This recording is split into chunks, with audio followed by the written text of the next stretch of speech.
12 miliar yang katanya ke media fiktif dan LSM. Peran yang cukup besar nih 45 miliar. Dan yang perlu diawasi adalah bagaimana penggunaan 45 Iya. miliar. Angkutan belum ada konfirmasi sebelumnya, Bang. Sebelum Sama- berstatement itu ke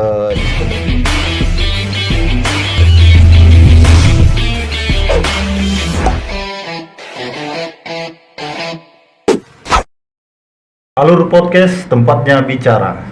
Assalamualaikum, selamat datang Bang Hasan, Kadis Kominfo Provinsi Kepri. Waalaikumsalam.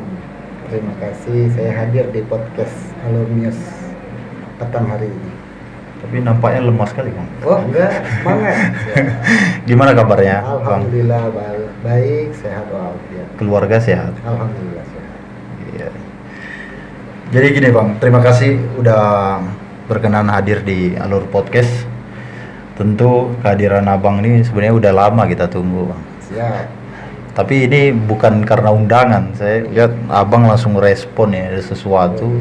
Karena podcast Alur luar biasa baik sekali. Iya. Jadi gini, Bang. Cerdas. Jadi kehadiran Abang ini tentu ada sesuatu yang kami ingin konfirmasi ke Abang. Baik. Karena ada beberapa hari sampai sekarang nih ada yang lagi hot-hotnya betul terkait dengan ada tudingan nih, Bang. Iya. Untuk Diskominfo Kepri terkait 12 miliar yang katanya ke media fiktif, ya kan? Nah, ini yang saya sebut aja orangnya langsung karena kemarin sebelum Abang datang ke sini kita sudah hadirkan dia, yaitu Tain Gomari, salah satu aktivis lah di Kepri yang sempat ke Jakarta. Dan ini ada beliau ini membuat pernyataan di salah satu di beberapa media online lah terkait 12 miliar yang katanya ke media fiktif dan LSM. Seperti apa tuh, Bang? Abang menyikapinya sebenarnya? Iya, yang pertama sebenarnya kalau baik aktivis, LSM, ya, pers sendiri juga sebenarnya kan ini kan pilar-pilar demokrasi, pilar keempat demokrasi. Saya kira kan hari ini negara maupun daerah ketika akan membangun atau pemerintah daerah dalam menyelenggarakan pemerintahan ini kan memang harus diawasi. Nah hari ini kan setiap penyelenggaraan daerah dimanapun, baik tingkat pusat, provinsi maupun kabupaten kota, ini kan dalam pembangunan kan semua menggunakan APBN maupun APBD. Tentu APBN dan APBD itu dipergunakan sebenarnya gunanya kan untuk mensejahterakan dan membangun masyarakat Indonesia sendiri. Artinya kalau di daerah ya di Kepri. Tentu setiap pemerintah dalam menjalankan program maupun kebijakan-kebijakan kemasyarakatan apalagi pasca pandemi COVID ini kan harus konsentrasi penuh bagaimana pemberdayaan ekonomi atau ekonomi di Kepri ini bisa bangkit kembali kan seperti itu. Nah tentu program-program ini kan yang dijalankan oleh pemerintah. Dalam hal ini mungkin konteksnya saya bicara pemerintah provinsi. Tentu program ini tidak terlepas dari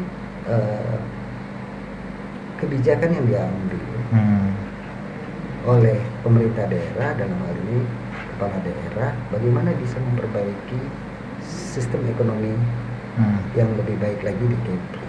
Karena sudah jelas visi-misi kepala daerah, khususnya Bapak Gubernur, salah satunya adalah bagaimana pemulihan ekonomi.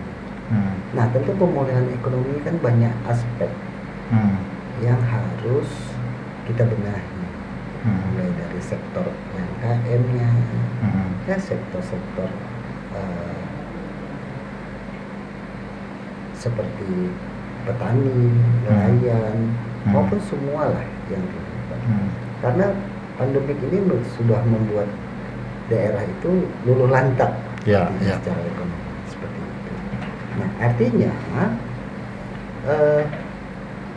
hari ini kita harus berpikir bahwa pemerintah dalam menjalankan eh, penyelenggaraan pemerintah, kan Pak Gubernur juga punya visi misi beliau. Salah satu misi ketiganya itu adalah tata kelola pemerintahan yang bersih, terbuka, dan berbasis pelayanan. Yeah. Saya kira perangkat di bawah ini kan harus menjalankan misi itu, agar apalagi kami di Dinas Kominfo sebagai salah satu dinas yang menangani tugas dan fungsi kami, bagaimana kami bisa merumuskan kebijakan penyelenggaraan pemerintahan agar kebijakan pemerintahan di Provinsi Kepri ini dapat kami berikan informasi itu kepada masyarakat.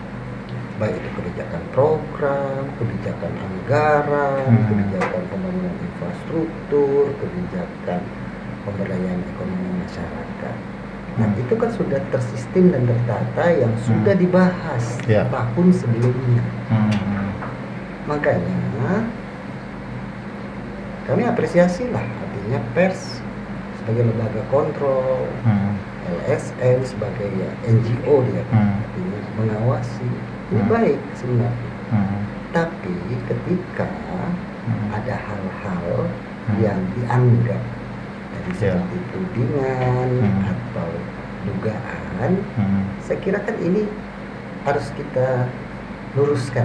Ini tudingan serius nih. Ya, harus kita luruskan. Tentu kan dugaan maupun tudingan pasti punya dasarnya. Seperti itu. Nah, dasar itu sampaikan ke kita. Ini salah dalam menjalankan. Nah, namun kan seperti apa yang ditulis di beberapa media, katakan media fiktif ini. Media fiktif. Kami Dinas Kominfo dalam bekerja sama dengan media, kami nggak pernah mengenal yang namanya media fiktif. Yang kami tahu adalah yang bekerja sama Dinas Kominfo adalah media yang memang terdata dan terverifikasi. Dewan Pers ya. Karena yang belum terverifikasi maupun yang belum terdata di Dewan Pers, mereka juga kan media punya badan hukum. Karena pasti perusahaan media memiliki akte pendirian perusahaan. Itu kan resmi.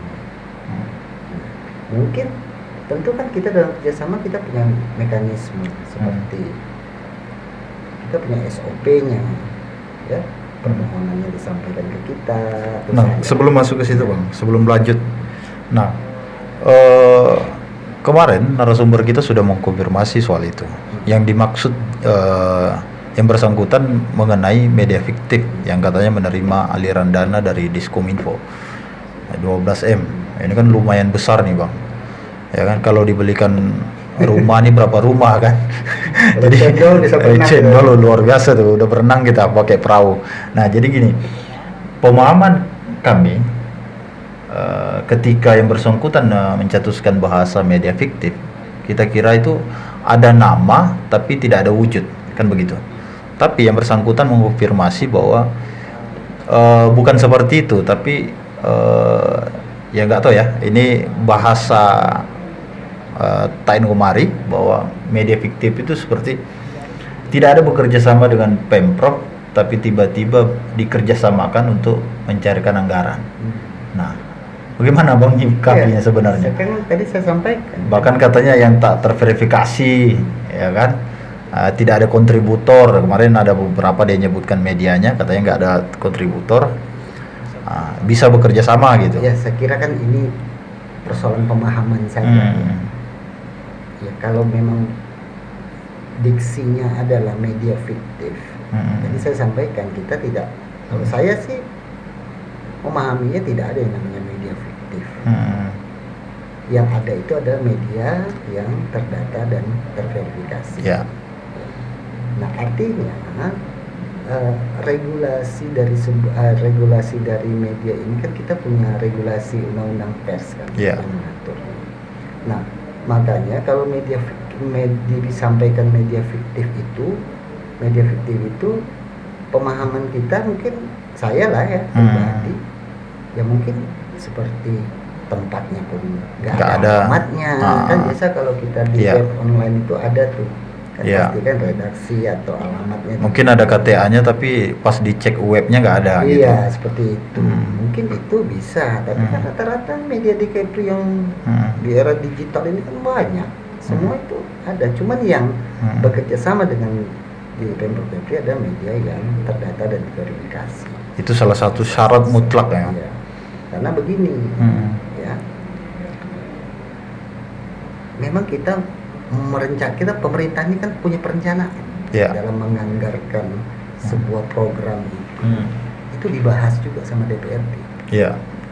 Dan ini kan nggak harus kita tutup-tutupi. Karena kami juga di Dinas Kominfo juga menjalankan namanya pejabat pengelola informasi daerah PPID. Itu terbuka. Berapa anggarannya bisa diklik. Sekarang kan semua era keterbukaan. Iya. Apalagi kami menjalankan keterbukaan informasi publik. Makanya mungkin sudah banyak saya sampaikan di beberapa media.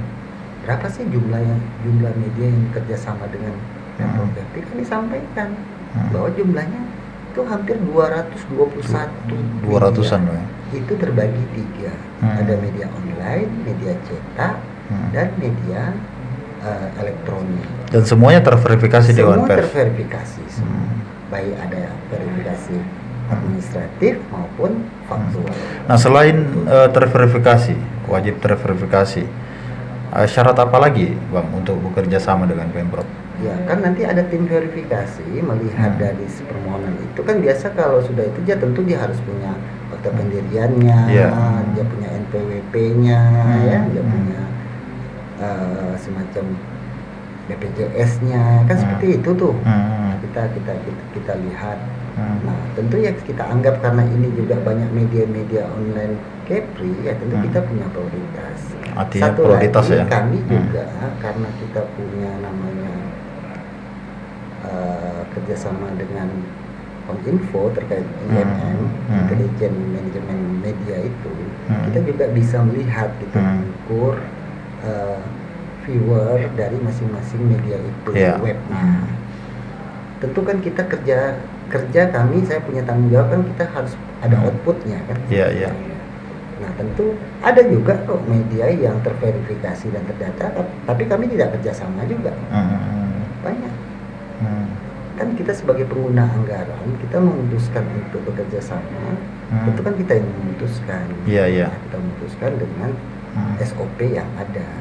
Sesuai kebutuhan. Dan tergantung keterbatasan kemampuan anggaran juga. Seperti media elektronik contohnya. Itu media elektronik kan ada media siaran, radio, ada televisi, baik nasional maupun lokal. Kan semua kita butuh karena kami Dinas Kominfo dalam menyampaikan informasi kami nggak mampu dengan memakai portal kami saja. Iya. Atau media sosial kami. Oke. Makanya kami butuh kerjasama dengan media agar informasi terhadap program, kebijakan, penyelenggaraan pemerintahan, kegiatan-kegiatan itu sampai ke publik gitu, agar publik tahu. Makanya kami kerjasama. Nah, apa dasarnya Pak? Dasarnya tentu kami kan dalam hal merancang program dari visi misi itu agar program itu sampai informasinya ke publik. Contoh seperti bagaimana kita bisa mensosialisasikan terkait dalam hal pemulihan ekonomi terkait kebijakan gubernur terhadap program UMKM yang bunganya 0%. Tentu kami kalau mengandalkan portal kami aja atau media sosial kami saja atau sarana informasi kami itu mungkin segelintir saja yang nggak cukup. Makanya kami butuh, ibaratnya kalau dalam pengadaan jasanya kami ini memakai jasanya publikasi media yang kami kerjasamakan seperti itu. Seperti misalnya editorial kita bersama teman-teman media seperti itu. Nah tentu kan agar informasi ini kan agar publik ini kan masyarakat butuh informasi seperti itu. Nah, kalau terkait bagaimana caranya dan teknis maka nanti kan di sini bisa disampaikan ke mana ada dinas terkaitnya dalam hal untuk pertanyaan media. Artinya tidak ada sesuai tudingan ini nggak ada terkait Jadi media makanya fiktif. dengan beberapa media online lainnya kemarin kami bantah terkait media fiktif, kami sampaikan kita tidak ada yang namanya bekerja sama dengan media fiktif. Nah, apalagi media yang Hmm. tidak terverifikasi kami kerjasamakan, kami peruntukkan itu. Iya betul. Ini kan juga keuangan kita dalam orang pengajuan, toh juga kan dalam membantu media itu ketika sudah kerjasama kan transfernya juga ke perusahaan media. Dari DPKAD yang sistemnya LS seperti itu. Dan itu bukan langsung dikeluarkan dari Diskominfo kan? Diskominfo kita kan dengan pola pencairan itu kan ada dua. Ada namanya LS, ada namanya GTU dan GU seperti itu. Nah, rata-rata media ini kan langsung dia kita ajukan invoice masuk, kita kerjakan apa semua, kita ajukan ke DPKKD karena penganggaran. Makanya sekarang beredar itu penganggaran 45 miliar itu memang terbuka anggarannya segitu. Tapi itu adalah ringkasan dari DPA. Ya segitulah. Jadi gini, pemerintah kan harus mengatur nih alur keuangannya di setiap bulan itu agar jangan sampai terjadi cash flow. Jadi setiap OPD bukan di Dinas Kominfo saja, di OPD lain juga ini. Makanya itu kita karena keterbukaan informasi kita sampaikan di PPID bahwa ini loh anggarannya nih setiap ini. Kita kan biasa kalau di Januari itu gaji tunjangan pegawai belum dapat ya, karena setelah pengesahan Desember bakal dibawa ke Kemendagri evaluasi. Kita menunggu evaluasi. Kalau yang ada evaluasi catatannya harus dirubah, kalau ada rasionalisasi diubah dulu sampai akhirnya Kemendagri menyetujui. Artinya terkait dana itu kan bukan ujuk-ujuk ya, hanya urusan Diskominfo. Karena kan perencanaannya dibahas sama DPRD juga.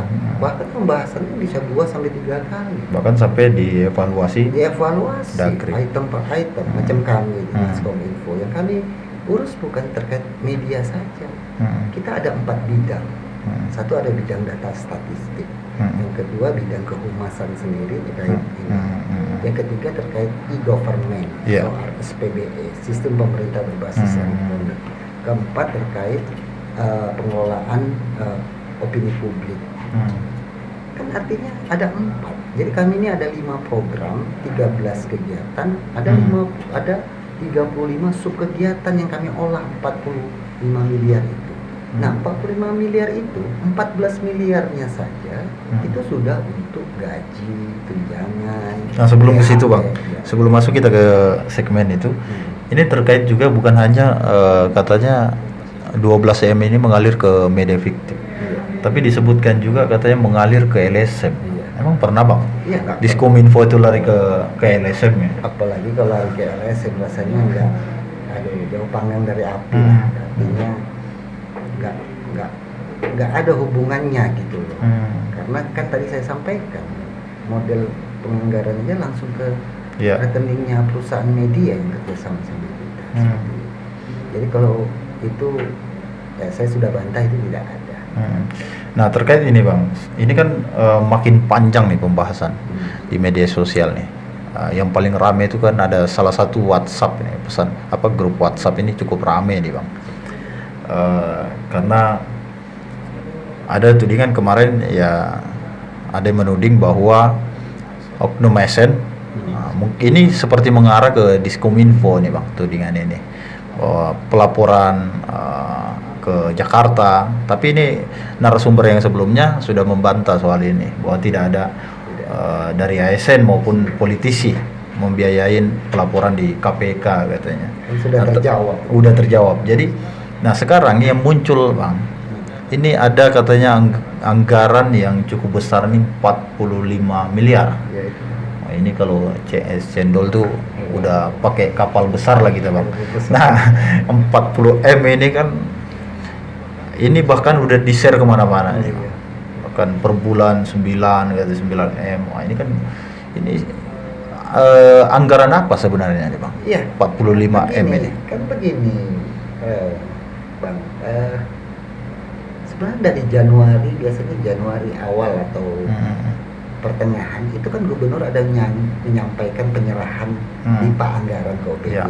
Jadi kan dia bertingkat itu presiden menyerahkan DIPA anggaran ke provinsi, provinsi menyerahkan anggaran ke kabupaten kota. Kalau provinsi menyerahkan anggaran ke OPD. Itu kan memang sudah jelas berapa disebutkan, dinas A sekian, dinas B sekian, itu kan terbuka. Nah, yang dilihat 45 itulah DIPA anggaran dinas kominfo, keseluruhan. 45 miliar. Nah, 45 miliar itu saya jelaskan di dalamnya itu ada 5 program yang dijalankan, 13 kegiatan dan 35 sub kegiatan. Nah, apa kegiatannya? Dari 45 itu 14 miliar saja itu untuk gaji, tunjangan, gaji THR, PTT itu 1 tahun 14 miliar. Nah, selebihnya itu ada di program-program seperti misalnya terkait internet yang dipakai di pemerintahan, itu ada semuanya. Nah, khusus untuk media itu 12 miliar. Itulah yang selama ini.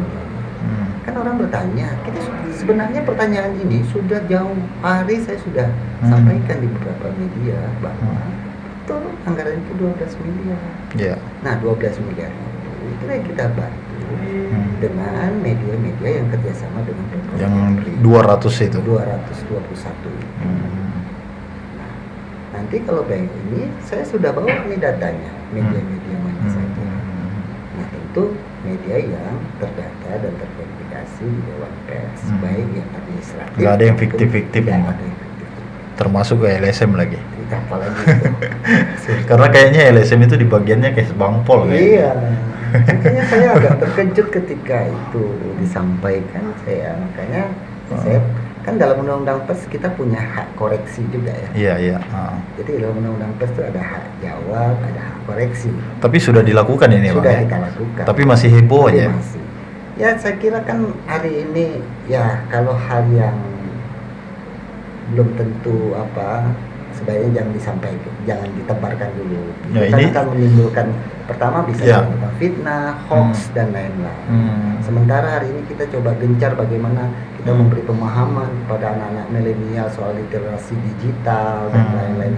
Masa kita yang sebagai warga negara yang sudah punya pendidikan yang tinggi masih juga kita menebarkan atau memberikan informasi-informasi yang tidak jelas. Ya, karena disangka nih dengan 45M nih ada penyalahgunaan anggaran nih kan. Ya, kalau penyalahgunaan, kalau terkait evaluasi dari anggaran Diskominfo kan toh nanti ada lembaga yang mengawasi kan. Kita kan punya inspektorat. Nanti biasa BPK juga masuk. Kan bisa dievaluasi. Kalau memang itu sebuah temuan dan lain-lain dari ini kan itu nanti kan ada konsekuensinya. Tapi biasanya Bang kalau terkait anggaran nih biasanya dinas itu ada konsultasi nggak misalnya dengan aparat penegak hukum misalnya? Iya, artinya kalau yang ada tentu kan kita ada pembina. Ada pembina terkait keuangan itu ada DPKKD. Iya. Ada inspektorat sebagai pembina. Pengawasan. Kan kita pasti konsultasi sebelum melakukan. Contoh misalnya ada hibah, ternyata hibah ini apa yang harus dilengkapi? Ya kalau kira itu apa rekomendasinya kan seperti itu. Jadi kalau ibaratnya inspektorat ini kan yang membina nih OPD terkait penganggaran, jangan sampai salah seperti itu. Terkadang kan sekarang ini sistemnya semakin terbuka, termasuk juga sudah terinci. Dulu kan kita memakai sistem SIMDA, sekarang sudah SIPD, Sistem Informasi Pemerintah Daerah. Itu detail. Contoh misalnya kita kan sudah jelas nih misalnya ada di situ sub makan minum rapat misalnya kan jelas rapatnya berapa orang, itu kalau memang snacknya itu berapa itu sudah ada semua dalam SPP. SSH-nya sudah ada, standar satuan harganya sudah ada semua. Jadi nggak ada ya yang saya kira sulit ya kalau untuk hal-hal yang di luar itu. Nah, ini sekarang Bang, sampai ada informasinya sampai ada yang melapor ke Kejati, Kepri ini Bang. Nah, bagaimana menyikapinya Bang nanti? Saya terkejut juga waktu itu. Saya lihat di grup WhatsApp, cuman saya nggak tengok penuh Tapi katanya Cuman ada di berkasnya apa? Stabilo gitu loh. Di Hmm. Stabilo saya nggak tahu tuh apa isinya. Saya baru dapat bersihnya itu ternyata melaporkan dinas kominfo mungkin dari screenshotnya Berita. berita. Ah. Oh gitu saya bilang. Tapi abang Ya, siap menjelaskan kalau ya, misalnya siap, dibutuhkan. saya siap menjelaskan. Artinya kan saya udah bilang dari awal tadi. LSM atau apa itu kan sebagai pilar demokrasi juga Iya, iya. versi. Dia kan mengawasi kerja-kerja. Banyak kok masukan-masukan dari teman-teman pers, dari apa ini untuk dibenahi, untuk apa kan seperti itu. Kita ini kan kerja juga, tangan kita juga terbatas, kemampuan kita terbatas, ya kan seperti itu.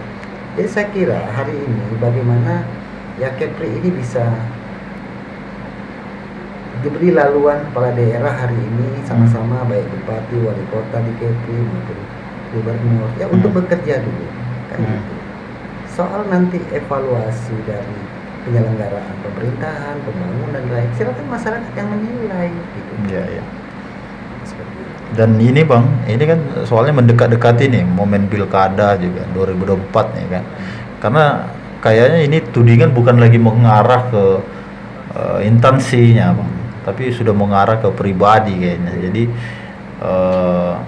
ada tudingan bahwa abang sendiri seperti menunggangi pelaporan karena kepentingan politik. Nah, padahal abang kan ASN. Iya, saya kira kan apa yang kita laksanakan juga sesuai tugas dan fungsi kita.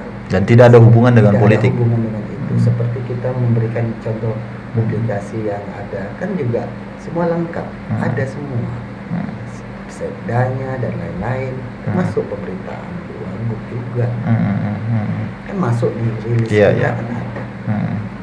Ya kalau soal publikasi luar ruangan juga kita selalu memberikan rasa himbauan atau ucapan selamat hari besar apa kan kita suka pasang-pasang kan nggak ada membeda-bedakan, Iya, iya.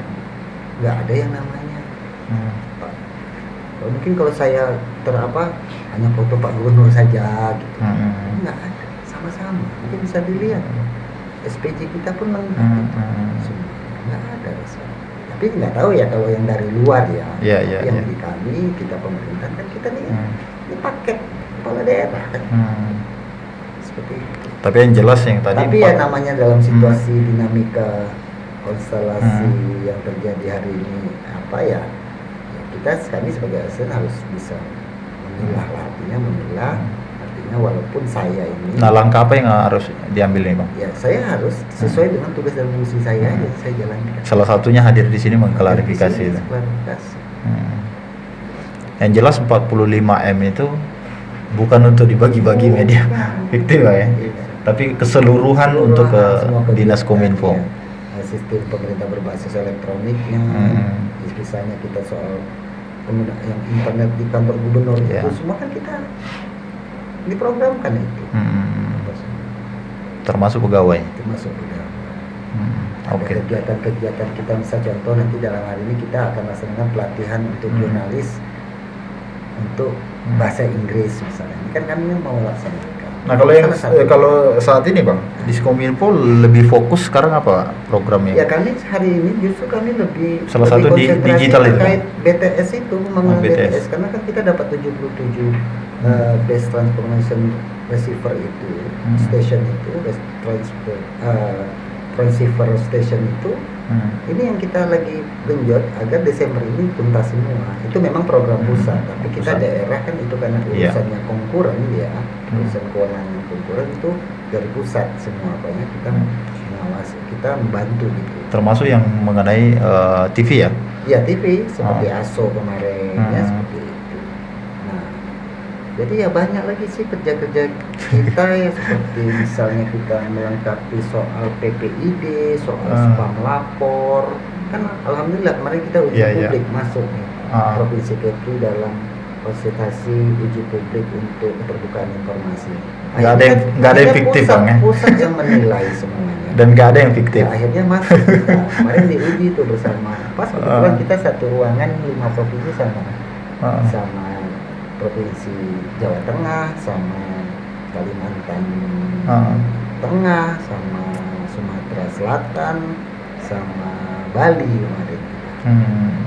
Ya, Dan nggak kita- ada hubungan dengan fiktif-fiktif iya, bang ya. nggak ada hubungan. Real semua. Real semua. Jadi gini bang, atas kejadian inilah, karena ini kan sudah ini melebar kemana-mana, dan makanya kita undang bang untuk ini clear, ada konfirmasi secara langsung, ada klarifikasi secara langsung dari Diskominfo. Nah, ini kita sangat bersyukur dari Alur Podcast bisa menghadirkan abang di sini, karena ini ya setidaknya ada pencerahan ke publik bang mengenai ini.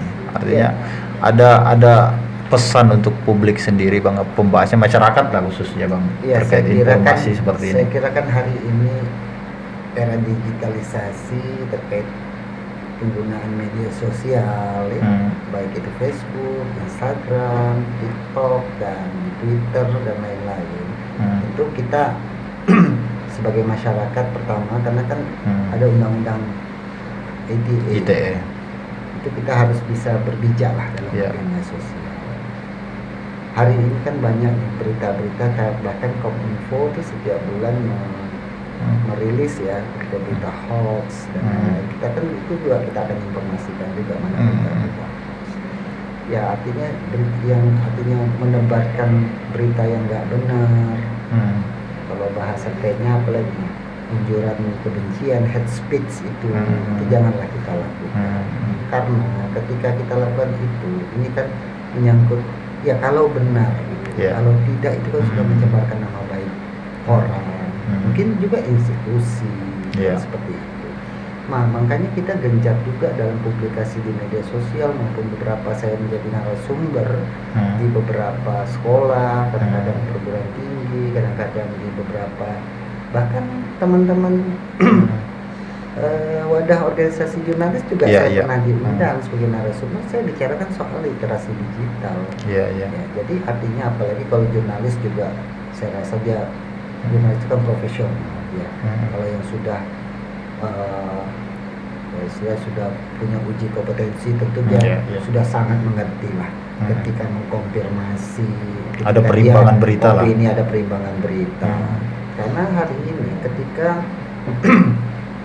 era digitalisasi ini yang sudah semakin perubahannya bahkan detik per detik lah perubahan digitalisasi ini.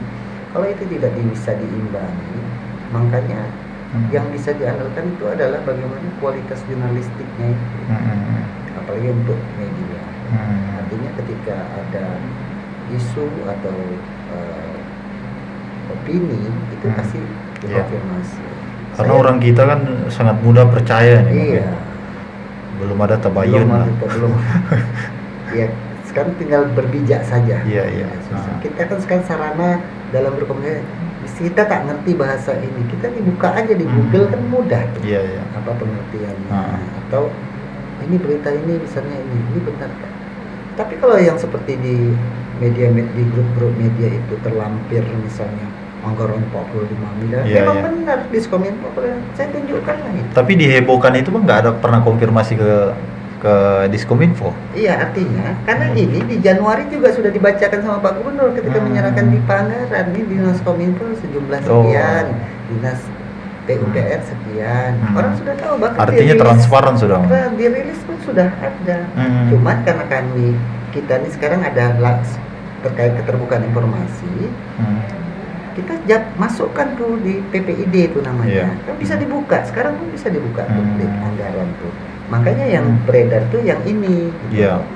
Ini memang benar, ini biasa yang menentukan perencanaan terhadap anggaran kas itu yang menentukan kan DPKDAD ini. Oke. Nah, agar jangan sampai terjadi cash flow. Iya. Itu untuk mengukur gitu. Karena kan kita APBD kita ini kan ada transfer DAU dari pusat. Tapi anggaran itu kan misalnya gini, khusus untuk Diskominfo. Misalnya, ini untuk Dinas Kominfo nih. Misalnya kita dalam triwulan pertama ternyata diberikan target anggaran kasnya 2 miliar. Ternyata yang kita ajukan 3 miliar. Itu kan udah nggak bisa, yang bisa dikasih 2 miliar cuman. Bisa dikasih 3 miliar misalnya. IT-nya itu kan jadi cash flow, jadi udah berantakan lagi gitu. itu, jadi harus diatur lagi. Jadi kita harus itu. Ini kan ada sistem PAPD yang mengatur itu kan, PKAD. Bukan ujuk-ujuk di Bukan ujuk-ujuk apa. Ini kan bukan benar. Sekarang yang perlu diawasi adalah bagaimana penggunaan 40 miliar. Kan begitu. Ya kan Bang? Begitu. Ini yang harus diawasi. Oke, Jangan dinas kominfo semua lah, pemerintah daerah baik di kabupaten kota dan lain sama, formatnya sama seperti ini. Se-Indonesia nih sama. Nggak ada yang mandai-mandai, kita tuh nggak ada. Dan nggak ada yang ditutup-tutupi. Nggak ada yang ditutup-tutup. Kan sekarang banyak teriakan nih, Diskominfo Kepri harus transparan ya kan. Ya. Nah, ini langsung dibuka habis nih. Kita kan sudah sampai, sebenarnya kita sudah sampaikan juga di beberapa, kadang-kadang kan teman-teman media nanya kan, saya selalu jawab, saya cukup kooperatif lah ya untuk menjawab beberapa teman-teman media. Sampai mau hadir nih, bahkan belum ada kami kirim undangan kayaknya Bang. Iya, karena saya semalam sedikit Karena udah nonton ya kan? terputus, jadi saya pikir nggak salah ya. Saya kira kan artinya ada respon sebagai cepat. narasumber ya, kalau nggak Iya, salah kan itu udah terjawab jelas sebenarnya dari apa yang dia sampaikan terkait juga itu. Tapi yang bersangkutan belum ada konfirmasi sebelumnya Bang, sebelum Sama- berstatement itu ke Diskominfo sendiri Belum. atau sama Bang sendiri. Belum ada. Belum ada sama sekali ya. Oke, baik Bang. Terima kasih udah hadir di Alur Podcast. Tentu ini clear penjelasan Abang terkait tudingan masalah 12 miliar. Memang betul 12 miliar ke media yang bekerja sama, yang terverifikasi. Itu syarat utama untuk bekerja sama, dan terkait dengan 45M Bang ya. Dan ini kan cukup besar Bang. Ada kira-kira yang mau ditambahkan soal ini Bang? Iya. Saya sekali lagi mungkin saya mau tambahkan sedikit bahwa bukan ujuk-ujuk, artinya kita dalam bekerja sama media kita punya tim verifikasi kan. Di situ ada SOP-nya. Ya, SOP-nya kan seperti ini. Bahkan alurnya kita punya. Jadi siapapun nggak harus saya. Tim verifikasi sudah ada alurnya pemohon, sampailah nanti akhirnya direkomendasi kita bisa kerjasama dengan syarat-syarat. Termasuk juga ada surat keputusan atau peraturannya kan gitu. Apa aja yang boleh kerjasama ada melalui Pergub maupun keputusan Kadiskominfo bahwa ini yang harus terverifikasi di Dewan Pers. Ada semuanya. Itu kayaknya Pergub Bang ya? Ada Iya, Pergub ya? Pergub. Kan di turunannya ada keputusan. Iya. Teknisnya kan di dinasnya gitu. Baik. Seperti Terima kasih itulah Bang. contohnya. Jadi nggak ujuk-ujuk kita bermain gitu-gitu, nggak ada. Cuman kan kita dalam harapan kita bekerja sama ini tentu kita Ada melihat feedback lah. feedback dan yang memang media yang punya kualitas, artinya punya viewer yang banyak sehingga informasi itu sampai gitu ke publik. Ke publik, betul. Seperti itu. Baik, terima kasih Bang Hasan sama-sama. sudah bersedia Saya hadir terima di sini. kasih luar biasa. Alur News Podcast. Karena ini agar tidak biasa lagi ya, karena bisa merembet kemana-mana, apalagi menjelang politik 2024 nih Bang. Sebenarnya udah masih lama sih, tapi udah terasa dekat. Ini jangan sampai dikait-kaitkan. Makanya alhamdulillah Abang berkenan hadir di sini, dan sebenarnya tanpa undangan Abang langsung respon cepat mengenai tudingan-tudingan ini. Semoga clear dan masyarakat publik paham soal penjelasan Abang. Mudah-mudahan Bang Hasan bisa mampir lagi di Alur Podcast, mungkin dengan tema-tema yang lain ya Bang ya. Tapi yang penting Abang dan tim di Diskominfo selalu sehat ya, bersama keluarga. Semua bekerja. Pokoknya bekerja dengan selalu transparan Bang ya. Terima kasih Bang. Oke. Assalamualaikum warahmatullahi wabarakatuh. Waalaikumsalam warahmatullahi wabarakatuh.